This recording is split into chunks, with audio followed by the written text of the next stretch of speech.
భర్త వల్లపు కృష్ణయ్య మాకు వాసుల గొడవలు ఉన్నాయి. అయితే మాది మాకే ఉన్నది, వాళ్ళది వాళ్ళకే ఉన్నది. మాది మేమే తున్నుకుంటాం. ఎప్పుడైనా వాళ్ళ భూములకి ఎప్పుడూ పోలేదు.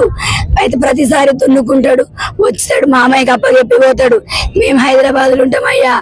అయితే నిన్న కూడా వచ్చాడు, నిన్న పొద్దుటే దిగిండు, దున్నిండు పొద్దంతా.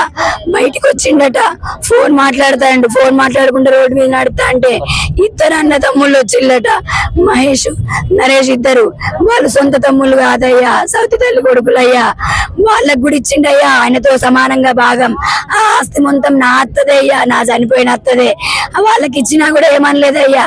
వెనుక నుంచి ఇద్దరు వచ్చిండు. మహేష్ కట్టుతో ఇక్కడ కొట్టిండట, నరేష్ ఏమో ఇక్కడ పొడిచిండట, స్పాట్ లోనే చనిపోయిండట. అయితే మేము సీరోళ్ళ నా మామ ఆయన వచ్చి 30 వరకు కంప్లైంట్ ఇచ్చిండు. ఇప్పటి వరకు 7 సంవత్సరాల నుంచి అది ఇప్పుడు జరుగుతున్నది కాదు. మా పెళ్ళైన కాంచి 14 సంవత్సరాల కాంచి గొడవ జరుగుతుంది. ఏ పోలీసు వాళ్ళకి ఇచ్చిన సీరోళ్ళు ఎవ్వరు పట్టించుకోలేదు. అసలు కంప్లైంట్లు ఇస్తే ఆయన ఈ మధ్యలో 3 సంవత్సరాల క్రితము ఒక 6 గుంటల భూమి అమ్ముకున్నాడు. ఒక 18 లక్షల వరకు వచ్చినాయి.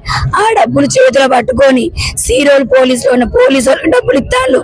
ఊర్లో వాడి చెంచాగాళ్ళు ఎవరున్నారో ఆయన రాగానే వాడికి ఇన్ఫర్మేషన్ ఇస్తాడు. ఆయన ఎమ్మటే దిగుతాడు. దిగి రాగానే గొడవలు పెట్టుకుంటాళ్ళు. నిన్న వాళ్ళ అమ్మ కూడా వచ్చిందట, వాళ్ళ అయ్య భార్య వచ్చిందట. 6 సంవత్సరాల నుంచి భూతగాదాలు ఉన్నాయి. మరి పోలీస్ స్టేషన్ లో కంప్లైంట్ ఇచ్చారు, మీరు రెవెన్యూ ఆఫీస్ చెప్పినారు. ఎవరు మరి ఎందుకు పట్టించుకుంటారు? వాడు డబ్బులు ఇస్తాడు, వాళ్ళకి డబ్బులు ఇచ్చి పట్టించుకోకుండా చేస్తాడు. మా ఆయన కూడా గొడవలు ఎందుకు, వాళ్ళతో గొడవలు ఎందుకు?